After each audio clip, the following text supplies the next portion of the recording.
Seigneur, merci. Parce qu'il n'est pas possible pour qui que ce soit Yakoba te la kimia par lui-même. C'est toi qui es notre kimia. C'est toi qui es notre paix. Et en toi nous voulons nous réfugier. Gardant notre paix. La paix dans nos cœurs. Tu es le seul qui sait prendre soin de nos cœurs. Et te demandons de nous aider à demeurer ayant nos regards fixés sur toi. C'est toi qui es le chef, l'auteur de notre foi, n'est-ce pas? Et nous voulons demeurer, Seigneur mon Dieu, ayant nos regards fixés sur toi. Parle à nos cœurs maintenant, utilise ton serviteur, qu'il se taise et que toi tu puisses parler. Qu'il s'efface et que toi tu apparaisses. Seigneur, s'il te plaît, utilise ce faible instrument pour encore communiquer quelque chose dans les cœurs de quelqu'un d'autre. Qui peut parler au cœur, n'est-ce pas toi? Aucun homme ne peut atteindre notre cœur. Toi seul peux le faire. Et nous condamnons incrédulité, nous condamnons résistance à la parole de Dieu. Seigneur notre Dieu, nous condamnons distraction au nom de Jésus-Christ notre Sauveur. À toi gloire et honneur. Merci Seigneur. Amen. Et sans plus tarder, nous voulons une fois de plus ouvrir nos Bibles. Dans Proverbe 4, le thème reste le même. Garde ton cœur. Proverbe 4, à partir du verset 18, nous lisons: le sentier des justes est comme la lumière resplendissante dont l'éclat va croissant jusqu'au milieu du jour. La voix des méchants est comme les ténèbres. Vous entendez ça? La voix des méchants est comment? Ils n'aperçoivent pas ce qui les fera tomber. Mon fils, sois attentif à mes paroles. Prête l'oreille à mes discours. Qui ne s'éloigne pas de tes yeux. Garde-le dans le fond de ton cœur. C'est là qu'il faut garder les messages du Père. Au fond du cœur, c'est là qu'il faut garder le message. Je m'arrête même pour poser la question à chacun d'entre nous. As-tu gardé le message depuis 3 dimanches sur garde ton cœur, au fond de ton cœur? As-tu gardé ce message au fond de ton cœur? C'est à toi de répondre à cette question-là. Verset 22. Car c'est la vie pour ceux qui le trouvent. C'est la santé pour tout leur corps. Garde ton cœur plus que toute autre chose. Car de lui viennent les sources de la vie. Quelqu'un dit Amen. Plusieurs sont incapables de garder la parole. Et plusieurs, la parole est volée déjà. Avant même la sortie du temple, la parole a été déjà volée. Et ainsi la vie reste sèche. Parce que la seule chose qui arrose nos vies, véritablement, c'est la parole de Dieu. Gardez la parole.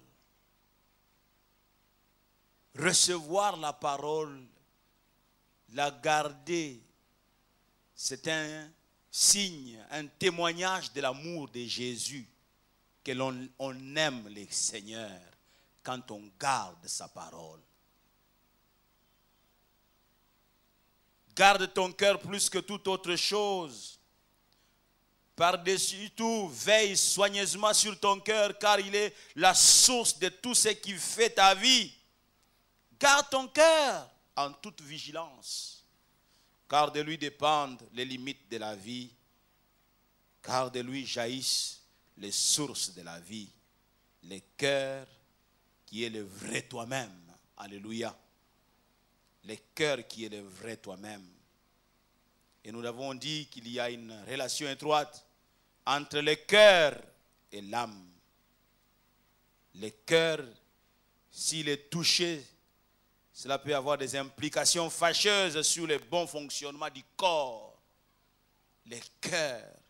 Ainsi, l'on nous exhorte de pouvoir garder notre cœur plus que toute autre chose. Placer des barrières autour de notre cœur.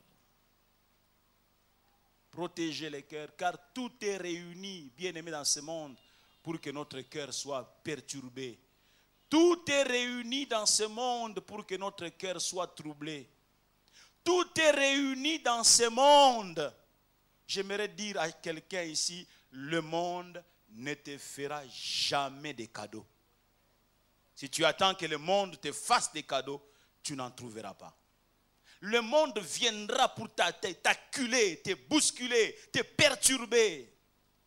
Quand tu resteras tranquille, calme, c'est le monde qui va te rentrer dedans. Parce que tu ne peux pas gérer le monde. Mais tu peux au moins gérer ton cœur. Quand je ne peux pas gérer le monde, quand je ne peux pas gérer mon entourage, que je veille au moins sur mon cœur. Vous voyez, Dieu n'a pas dit veille sur ton entourage pour qu'il ne te blesse pas. Veille sur ton entourage pour qu'il ne te fasse pas du tort. Mais Dieu a dit garde ton cœur. Garde ton cœur plus que tu ne gardes quoi que ce soit. Oh, amen, amen. Garde ton cœur. Dans Jean 7, 23, Jésus déclare que j'ai guéri l'homme tout entier. Ça signifie quoi? Le corps, l'âme et l'esprit. Il a guéri le cœur. Et quand le cœur est guéri, presque automatiquement, le corps reçoit également sa guérison. Je dis presque automatiquement. Dans Ésaïe 61, verset 1, nous l'avons lu au finish de notre intervention dimanche passé, que l'Esprit du Seigneur, l'Éternel, est sur moi, car l'Éternel m'a oint pour porter de bonnes nouvelles aux malheureux. Il m'a envoyé pour guérir ceux qui ont les cœurs brisés. Jésus a repris cette parole qui lui concernait dans Luc chapitre 4 à partir du verset 16. Il dit l'Esprit du Seigneur est sur moi parce qu'il m'a oint pour pouvoir annoncer la bonne nouvelle aux pauvres, pour guérir ceux qui ont les cœurs brisés. Seigneur dit qu'il m'a envoyé afin de penser ceux qui ont les cœurs brisés. Que des cœurs brisés dans le monde d'aujourd'hui. Que le cœur déchiré dans le monde d'aujourd'hui. Quand les cœurs pleurent, il n'y a pas forcément des larmes sur le long des joues, non. Mais cependant, il peut y avoir des larmes à l'intérieur de l'homme. Il n'y a que Dieu qui voit cela. Et très souvent même derrière certains beaux maquillages des femmes, il y a des larmes chaudes, mais vous ne le voyez pas. Vous voyez les beaux maquillages, mais vous êtes loin de voir les larmes que le cœur est en train de libérer. Mais Dieu soit béni de ce que Jésus a reçu, et l'onction et le mandat pour guérir ceux qui ont le cœur brisé. Alléluia.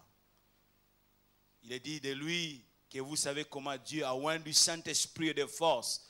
C'est Jésus de Nazareth qui allait de lieu en lieu et guérissant tous ceux qui étaient sous l'emprise de l'ennemi. Jésus a encore l'onction aujourd'hui pour pouvoir guérir ceux qui ont les cœurs brisés. Tout ce que nous étions en train de voir était en train de constituer comme un tout premier point à partir de pourquoi garder son cœur.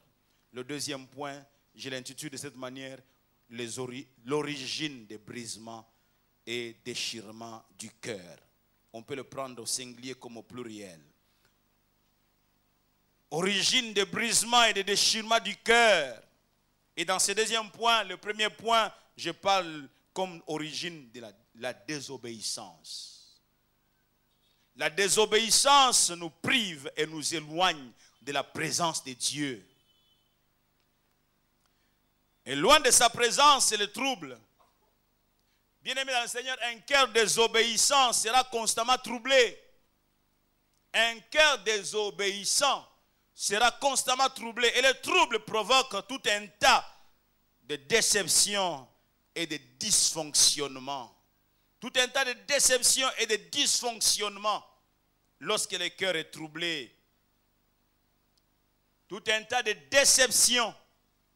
Et les déceptions produisent ou causent des blessures, causent les brisements du cœur. Les déceptions. La Bible nous fait voir dès la Genèse combien la désobéissance est devenue, la désobéissance est venue pour rompre l'harmonie et l'équilibre dont l'homme jouissait. Vous n'avez qu'à lire dans Genèse 3, verset 9, verset 23, verset 24. Je pourrais même prenons même ces passages-là de Genèse. Genèse chapitre 3, verset 9, verset 23, verset 24, chapitre 4, verset 23, verset 24. Genèse chapitre 3, d'abord, verset 9. Il est écrit, mais l'Éternel Dieu appela l'homme et lui dit, où es-tu? Le verset 23 et le verset 24. Et l'Éternel Dieu le chassa du jardin d'Éden pour qu'il cultivât la terre d'où il avait été pris.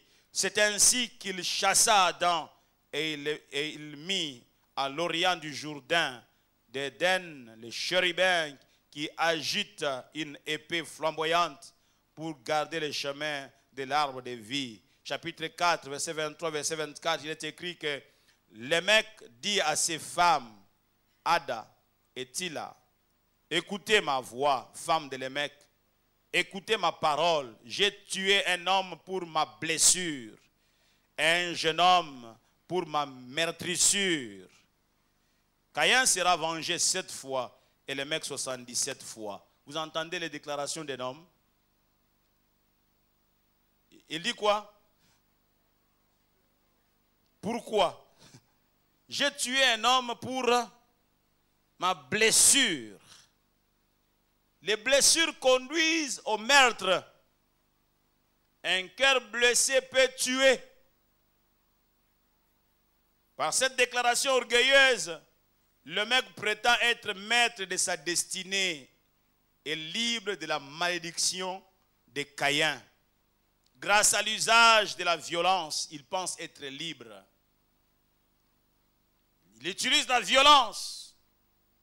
Mais pourquoi il y a la violence? Parce qu'il y a de l'amertume. L'amertume dans les cœurs de Lémec. Quand on est chassé de la présence de Dieu, le cœur est troublé. Le cœur est dans l'amertume.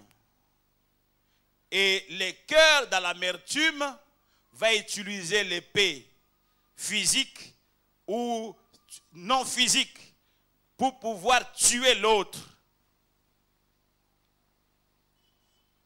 Nous avons là pour la première fois la manifestation du dérèglement des caractères à cause de la désobéissance. Déformation, dérèglement des caractères à cause de la désobéissance. La désobéissance peut ouvrir la porte aux brigands. La désobéissance peut ouvrir la porte aux brigands. Dans Luc 10, 30, nous y voyons quelqu'un qui désobéit. Dans cette parabole du bon samaritain, Jésus reprit la parole et dit, un homme descendait de Jérusalem à Jéricho. Il tomba au milieu des brigands qui le dépouillèrent, le chargèrent de coups et s'en allèrent, les laissant à demi morts. Quand on prend un chemin contraire au chemin que Dieu trace, on finit par être récupéré par les brigands chemin faisant. Ne sois pas sage à tes propres yeux au point de désobéir à Dieu. Quand Dieu dit va à gauche, va à gauche. Ne te choisis pas ton propre chemin. Quand Dieu dit va à gauche, va à gauche. Quand Dieu dit va à droite, va à droite. Parce que sur le chemin où tu t'éloignes loin de Dieu, tu seras sans secours, tu seras sans protection et les brigands vont te récupérer. Et tu vas être déchiré. Jeunes gens, même dans le choix du mariage, ne choisissez pas par complaisance. Parce que si tu choisis par complaisance, demain, aujourd'hui, pendant que tu choisis par complaisance, Tu es dans une usine et tu es en train de fabriquer les larmes de demain. Tu commenceras à pleurer. Et là, j'en sais quelque chose. Qu'est-ce que je n'entends pas depuis un certain temps? Des jeunes gens qui divorcent. Hier, il y a eu mariage ici et puis il y a eu mariage vers Ngaba là-bas. Des jeunes gens qui divorcent au bout de 2 ans, au bout de 3 ans. Mais pourquoi vous vous êtes mariés? C'est la question que je me pose tous les jours. Pourquoi vous vous mariez? Restez célibataire. C'est mieux. Si on doit divorcer au bout de 24 mois, au bout de 36 mois, il est mieux de rester célibataire. Et il y en a plusieurs qui regrettent leur célibat. Mais personne ne t'avait empêché de rester célibataire. Et tu n'étais même pas prêt à écouter les conseils des gens pour ton mariage. Tu les as considérés comme des vieux jeux. Non, je n'ai pas à les écouter. Ils sont contre moi. Tu y vas seul. Beaucoup d'entreprises échouent faute d'une assemblée qui délibère. C'est pas Kali qui l'a dit. Non, la parole de Dieu. Beaucoup de projets échouent, voudrais-je dire, faute d'une assemblée qui délibère. Beaucoup de projets échouent, faute de conseillers. Et les Kinois disent, Toboï va conseiller. Demain, vous allez pleurer. Bien-aimé dans le Seigneur, pour n'importe quel choix, ne te crois pas sage à toi-même. Même Moïse, qui parlait face à face avec Dieu, a entendu la voix de Jéthro. Pourquoi Dieu ne lui a pas dit ce que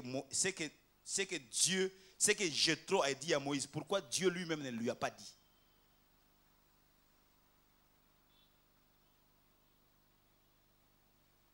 Jeunes gens, épargnez votre cœur des blessures inutiles. Épargnez votre cœur des blessures inutiles. Je traite pas mal de cas. Dernièrement encore, un jeune frère m'a envoyé un texto. Il s'est mal marié. Il avait quitté l'église. Il est allé se marier et maintenant il revient à l'église. Beaucoup de jeunes filles font ça. Moi je connais une fille. Quand elle veut se marier, elle a fui. Elle a pris son père et dit, ils ne seront pas d'accord. Elle est allée se marier. Quand je m'aurai marié, et puis je vais revenir tout bonnement dans l'église, qui va me chasser de l'église? Personne. J'aimerais t'aider. Personne ne te chassera de l'église. Mais quelqu'un d'autre te chassera de ton mariage.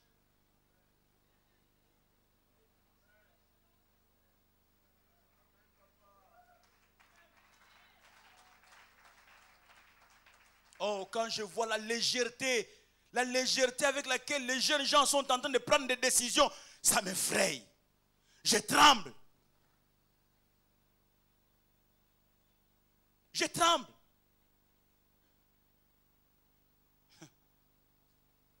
Épargnez votre cœur de blessures inutiles. Alléluia. Alléluia. Épargnez votre cœur de blessures inutiles. Il tomba au milieu des brigands qui le dépouillèrent, les chargèrent de coups et s'en allèrent, les laissant à demi-mort. Heureusement pour lui, il y a un récupérateur.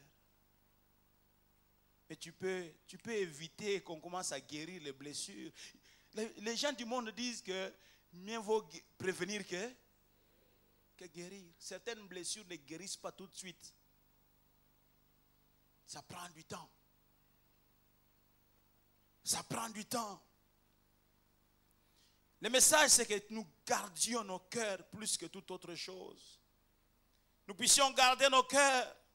Ce chemin de Jérusalem à Jéricho était un chemin à pente raide. La route que cet homme emprunte était réputée dangereuse. Le voyage en général était d'ailleurs dangereux. Sur le chemin de la désobéissance, les brigands, ils sont cachés. Certains brigands sont le viol, l'inceste, l'alcoolisme, les coups bas, l'abus des parents, la souffrance, la grossesse indésirable, la mort d'un être cher qu'on n'arrive pas à digérer, la haine et le manque de pardon. Vous savez, la mort d'un être cher qu'on n'arrive pas à digérer peut laisser un cœur blessé pour des années. Pour des années. C'est pourquoi quand nous perdons un être cher, parce que ça arrive quelquefois, nous devons veiller à notre manière de passer par cette étape-là. Demandons le secours de Dieu, alléluia, et plairons comme étant des enfants de Dieu. Ne plairons pas comme selon le monde. Oh,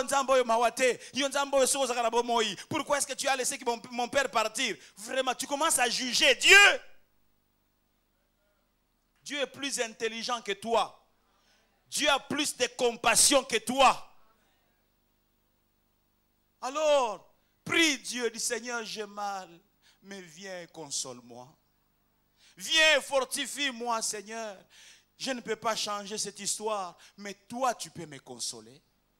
Tu peux me fortifier. Tu avais la capacité de garder mon père, de garder ma mère en vie. Si tu as décidé de la prendre ou de le prendre, tu sais pourquoi. Moi, je ne comprends pas, mais j'en souffre. J'étais attaché à cette personne. Viens me fortifier. Oh, amen, amen. Tu vas voir que tu vas passer cette étape correctement. Dieu va t'aider et il va veiller sur ton cœur. Il gardera vos cœurs en paix. C'est ce que le passage que Maman Yvette nous a lu ce matin, Philippiens chapitre 4, verset 6 et le suivant. Il dit, il gardera vos cœurs en paix. Jésus est le seul qui sait garder nos cœurs en paix. Le seul qui sait garder nos cœurs en paix. Ne laissez pas votre cœur. Cette personne, papa est parti. La seule manière d'honorer votre père, la seule manière d'honorer votre être cher qui est parti, c'est de rester fort dans la vie. C'est la seule manière d'honorer sa mémoire. Et non pas après lui, tu deviens comme une loque. Non. Garde ton cœur plus que toute autre chose. Même le divorce qui est survenu quelque part parce que la femme voulait à tout prix partir ou parce que l'homme voulait à tout prix partir, ton cœur a été touché quelque part, mais crie à Dieu. Seigneur, moi je voulais rester dans ce mariage, je voulais rester dans cette union, Seigneur, je ne veux pas de ce divorce, oh Dieu, viens et secours-moi, garde mon cœur en paix. Toi qui divorces, tu prends tout ton courage pour aller divorcer. Non, que Dieu t'aide, que Dieu te soutienne. Une jeune dame vient me voir. Malheureusement aussi, elle s'est mal mariée. Elle était ici dans cette église. Quand elle veut se marier, elle est partie. Je ne la voyais, moi je ne la voyais. Je sais qu'elles sont venues avec les parents ici, tout petites. Et quand je la revois, je savais que c'était une personne mince comme ça, mais elle avait déjà pris quand même du poids. Et avec un enfant, pour me dire quoi? Mon mari m'a mis à la porte. Ton mari? Oui, elle baisse la tête. Elle s'était déjà mariée avec un païen. Maintenant le mari a dit, je n'en veux plus. Il dit, pasteur, et puis cette personne, c'est une personne que vous avez connue il y a longtemps. Peut-être que, je dis, ah bon, quand tu t'es marié, tu ne voyais pas l'importance de venir me voir. C'est quand tout se gâte que tu veux venir me voir, parce que je connaissais la personne, que je puisse parler. Peut-être la personne, j'appelle les messieurs. Le monsieur me dit, oui, si c'est à ce sujet-là, je ne pense pas que je peux faire marche arrière au téléphone avec une voix autoritaire. J'ai tremblé. J'ai dit, je n'ai rien à dire à cette personne. Il n'est pas mon fidèle. Il n'est pas fidèle. Je n'ai aucune autorité spirituelle. Cette personne m'a dit, pasteur, si c'est à... je ne pense pas que je ferai marche arrière. Ah oui. Mais toi, tu as les bébés, hein?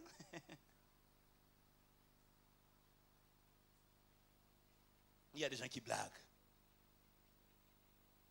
J'ai appris à dire aux jeunes gens, quand tu pries pour ton mariage, même quand tu es fiancé, dis Seigneur, si ce n'est pas lui, chasse-le. Chasse-le, chasse-le loin de moi. Fais une prière sincère. Dieu t'exaucera aussi sincèrement. Ah, je pensais que je parlais à quelqu'un. Apprendre à faire des prières sincères. Seigneur, si quand tu les chasseras, j'aurai mal, je pleurerai, je préfère pleurer en étant célibataire que de pleurer dans les mariages et finir les mariages en pleurant. J'ai dit non à cela, Seigneur. Si ce n'est pas lui, chasse-le. Tu vas garder ton cœur en paix. Oh, amen, amen. Oh, amen, amen. Il y a des gens qui blaguent. Vous fabriquez des larmes dans vos usines d'aujourd'hui, des larmes de demain. Et vous allez les consommer à cause de votre légèreté. Le viol peut causer des blessures, l'inceste. Bien-aimés, veillons. Il y a des choses qu'il faut garder de loin. Une fois que c'est arrivé, c'est terrible. L'inceste, une fois que c'est arrivé, c'est terrible. Veillons. Oh non, ce pasteur, il prêche toujours. Oh non, que dites-vous de notre hospitalité légendaire? L'hospitalité veut dire quoi d'abord? L'hospitalité veut dire pour toi qu'il faut prendre quelqu'un, un monsieur de 20 ans, que tu prends à Katakokombe, tu l'amènes dans ta maison où il y a des filles de 8 ans, de 10 ans. C'est ça l'hospitalité, qu'ils vivent là-bas maintenant, le restant de sa vie, 5 ans, 10 ans, jusqu'à son mariage. C'est ça que toi tu comprends comme étant hospitalité. Et puis après, une histoire tombe. Tu ne vas gérer, tu ne sauras pas tout gérer. Une maman m'a vu en pleurant. J'ai envoyé ma fille chez mon père, donc chez le grand-père de la fille. Son frère aussi a envoyé son garçon chez les grands-pères. Pour les grands-pères, c'est des coqs. Ils se sont bien cousinés. Non seulement ça, la fille grosse d'un cousin dans la maison du grand-père. Non, je ne vous raconte pas des histoires. Maintenant, parlez de l'hospitalité. S'il faut aider les gens là où ils sont. Ça, c'est mon conseil. Vous pouvez ne pas être d'accord avec ça, mais je vous assure, vous allez vous épargner des choses. Vous n'allez pas avoir le déchirement des familles. Parce que maintenant, il y a déchirement. Je connais un autre cas. On va prendre, puisque la sœur travaille, elle va prendre le fils de sa sœur qui vient garder ses filles. Le fils de sa sœur a violé ses filles. Des filles de combien, de quel âge? 8 ans, 9 ans. Parlez-moi de votre hospitalité. Quand vous lisez le mot hospitalité, c'est quelque chose, un temps on accueille un visiteur, un passant, qu'on garde pendant le temps qu'il passe. Ce n'est pas un truc de 20 ans, la personne vit là-bas. Oh non, nous sommes des Congolais. Je vous renie ça. Je ne vous renie pas ça. Mais il est mieux de prévenir que de guérir. Bien aimé, je ne demande pas qu'on n'aide pas nos familles. Nous devons aider nos familles. Mais attention, quand tu aides, ne détruis pas ta famille. Ne détruis pas ta famille.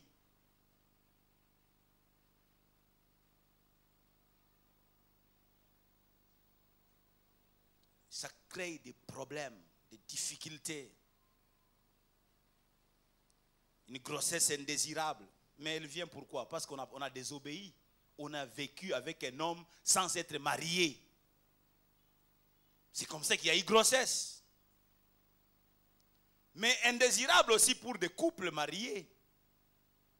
Une grossesse qui vient, on n'a pas planifié. Faites attention à ce niveau-là.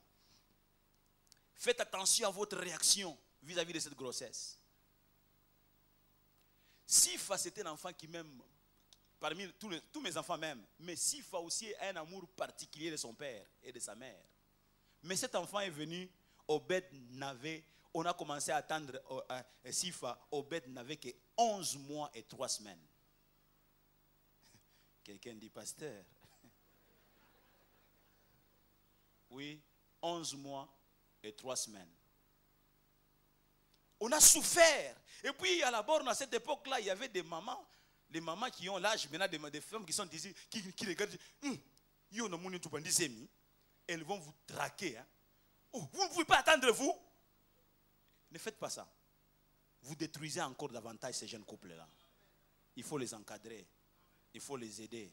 Mais Dieu nous a aidés. Nous avons dit, attention, pas d'amertume dans notre cœur. Attention à ce qu'on va dire. Qu'on ne commence pas à avoir des Jérémias, oh, mais c'est mieux, oh, c'est mieux. Non, l'enfant va entendre. Ne commence pas à dire, il y a même des femmes qui vont plus loin. Et moi, nazo yoka. Est-ce que c'est sa faute? C'est l'enfant qui a désiré venir. Maintenant, tu commences à parler.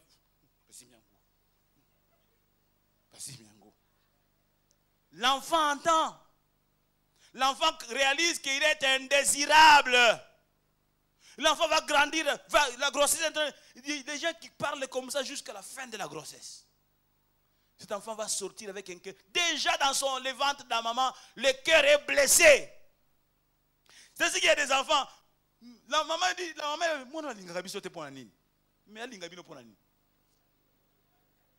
pourquoi cet enfant doit vous aimer? Vous l'avez aimé? Vous l'avez aimé? Pourquoi il doit vous aimer? Et un cœur blessé ne peut que blesser. Bien aimé, quand il y a eu quelque chose comme ça, acceptez. Amen. Bénissez Dieu et parlez à l'enfant. Nous avons eu peut-être la petite première attitude qui a eu des mauvais. Nous avons dit à demander pardon à l'enfant. Dans le ventre là, nous lui avons demandé pardon. Et nous l'avons aimé, nous avons dit nous t'attendons. Amen, amen. Nous lui avons dit nous t'attendons. Alléluia. Nous avons appris à parler à tous nos enfants quand ils sont dans le ventre là. Même à Naya, je lui ai parlé dans le ventre. C'est pourquoi elle essaie d'entendre ma voix correctement. Bien-aimé, les cœurs, on ne blague pas avec les cœurs. Quelqu'un m'entend? On ne blague pas avec les cœurs. Ne portez pas de la haine et manquez de pardon. Pardonnez. Pardonnez, s'il vous plaît, pardonnez. Même si c'est plus fort que vous.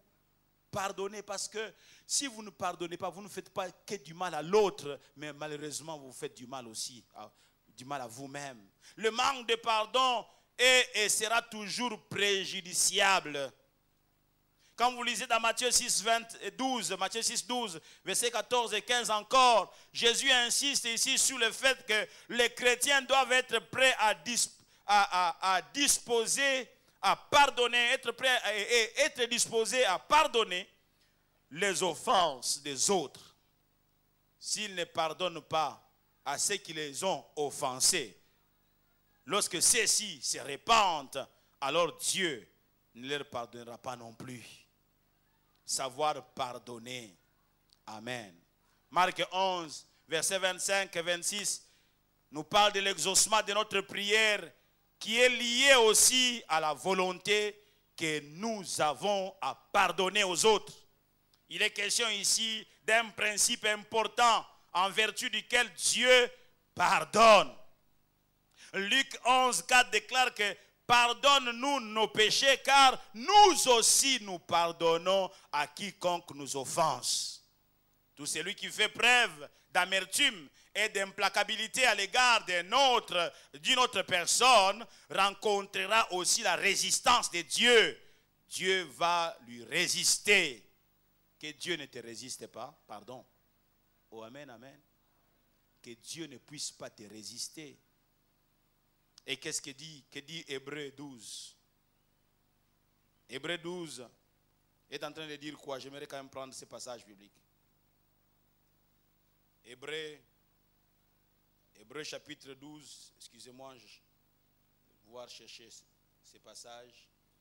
Hébreux chapitre 12, verset 15, nous dit ceci, que veillez à ce que nul ne se prive de la grâce de Dieu, à ce qu'aucune amertume, aucune racine d'amertume poussant des rejetons ne produise du trouble et que plusieurs n'en soient infectés.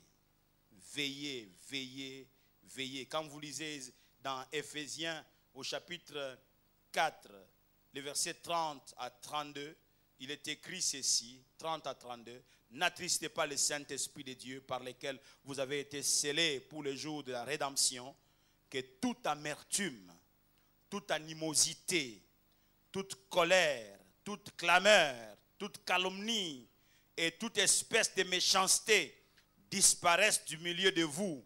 Soyez bons les uns envers les autres, compatissants, vous pardonnant réciproquement, comme Dieu vous a pardonné en Christ. Quelqu'un dit Amen.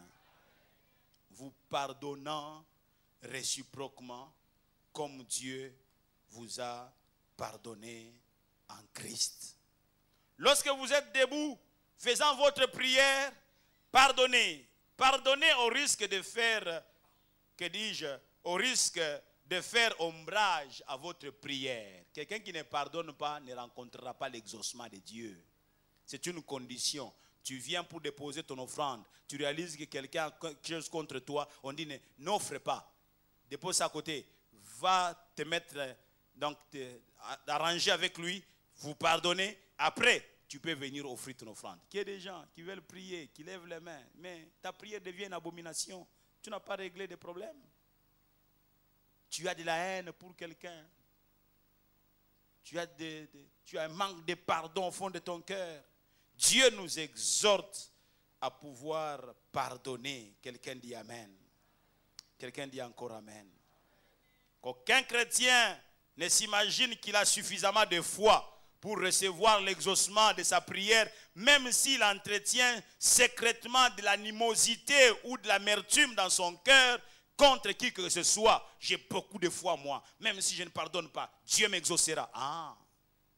Donc toi, tu as changé le principe de Dieu par ta foi.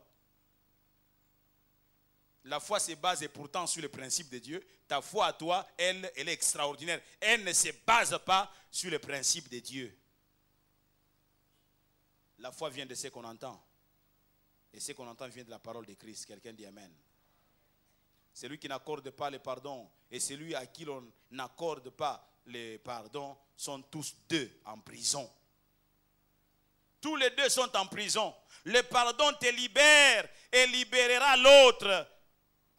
Donc, à qui tu accordes le pardon te libère et le libère aussi. Le pardon est un élément combien important qui contribue efficacement à la guérison et à la restauration de tout cœur brisé et de cœur déchiré. Quelqu'un dit Amen.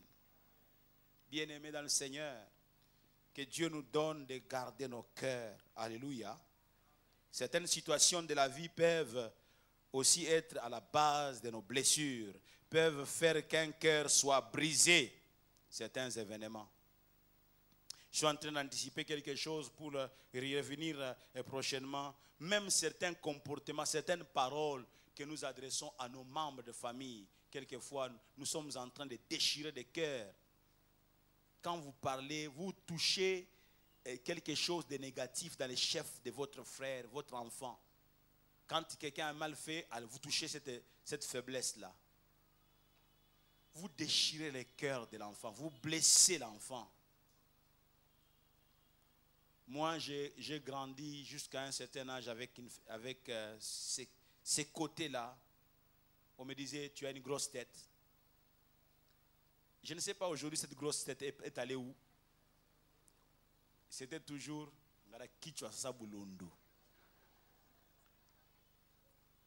vous voyez les grands ballons sur lesquels Messi cogne là. Ma tête, j'étais tout petit, 8 ans, 9 ans. Je me souviens de mon grand frère qui vient ici. Heureusement, nous sommes dans le Seigneur maintenant. Le pasteur enfant qui vient ici, lui, il ne parlait même plus. Il me regarde seulement et fait ça. Habitale logo memi. Et le qui au poids. Et là, la bagarre éclate. Alors même, je peux rester des jours, je ne mange pas. Les gens de ma maison me disaient ça. Mais qu'est-ce que les autres en dehors de la maison pouvaient dire? C'est de ma famille, même ma mère. Donc, même, oui, quand je fais une bêtise, là, dit.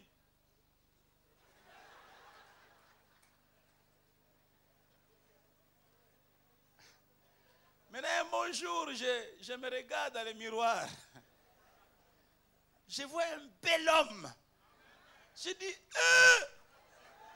mais le monde est menteur. Aïe, aïe, aïe, aïe, aïe, aïe, quel bel homme. Pour preuve, une belle femme m'a accepté.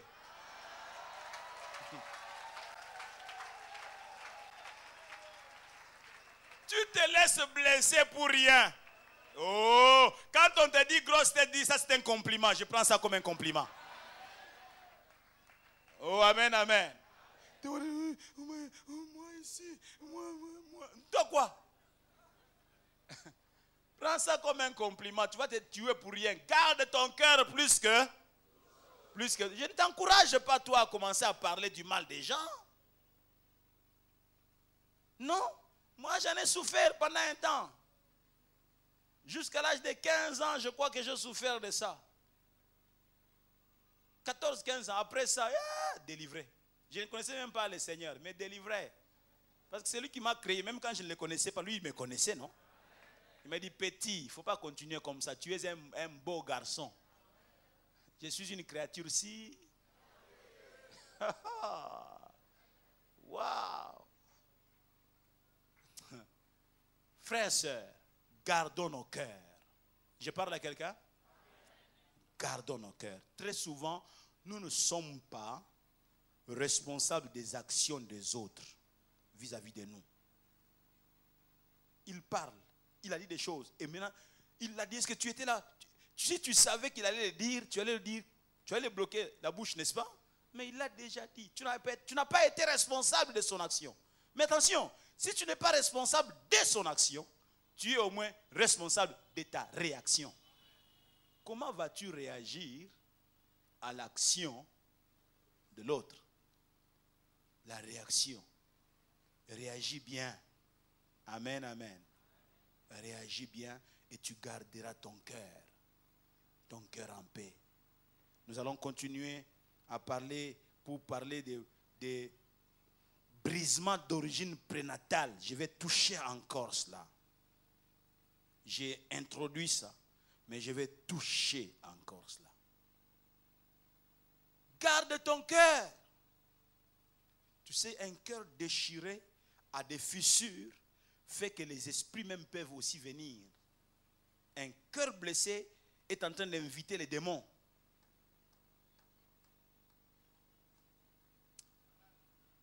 Veuillez nous lever. Nous allons nous lever tous ensemble.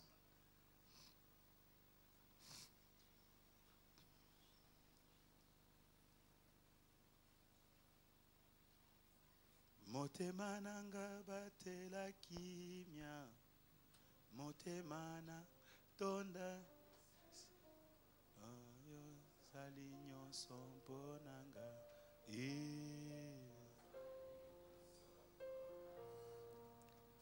yo sali nyonso mponanga, yo sali nyonso mponanga, motema nanga tonda nesengo. Motema nanga batela kimia. Yozali nyonso mponanga. Yozali nyonso mponanga. Yozali nyonso mponanga. Yozali nyonso mponanga. Motema nanga tonda nesengo. Motema nanga batela kimia. Yozali nyonso mponanga. Yozali nyonso mponanga. Yo elongana. Yozali nyonso mponanga. Ekimelo nanga. Yozali nyonso mponanga. Yo esengo nanga. Yozali nyonso mponanga. Makasi nanga. Yozali nyonso mponanga. J'aimerais que tu élèves la voix et que tu parles à Dieu concernant ton cœur. Élève ta voix. Tu peux parler. Je ne sais pas dans quelle orientation que tu vas prendre dans ta prière, mais parle à Dieu. Motema na yo etonda nesengo. Motema na yo batela kimia.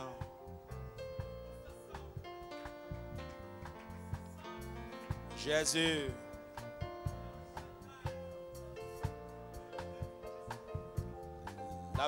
La blessure du cœur peut te bloquer toute ta vie et t'empêcher d'aller de l'avant et d'entrer dans ta destinée. Il dit, mon cœur, je refuse que tu te laisses aller à des choses qui vont créer des fissures en toi. Merci Jésus. Merci Jésus-Christ. Merci Jésus-Christ. Seigneur Dieu, alors que je m'efforce de parler à ton peuple sur ces sujets, je réalise que c'est à moi-même aussi que tu parles. Je ne suis pas en dehors de cette assemblée, je suis de l'assemblée. Et ce message me concerne aussi. Garde mon cœur et garde le cœur de ce peuple. Il vient et il viendra toujours des événements susceptibles de pouvoir blesser nos cœurs. Mais nous voulons te prier de garder nos cœurs en paix. Garde nos cœurs dans la joie. Garde nos cœurs dans ta sécurité. Que celui qui est blessé, Seigneur, il puisse recevoir de toi guérison dans son âme. Guérison dans son cœur. Je déclare la guérison dans ton cœur. Je déclare la guérison dans ton cœur. Je déclare la guérison dans ton cœur. Je déclare la guérison dans ton cœur. Je déclare la guérison dans ton cœur. Au nom de Jésus-Christ, notre Sauveur. Garde silence devant le Seigneur. Dieu te connaît mieux que qui que ce soit. Dieu connaît l'état de ton cœur. Et non seulement qu'il connaît l'état de ton cœur, il a aussi la capacité de guérir ton cœur.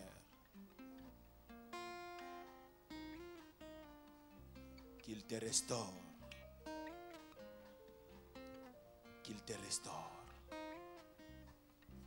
Merci Jésus.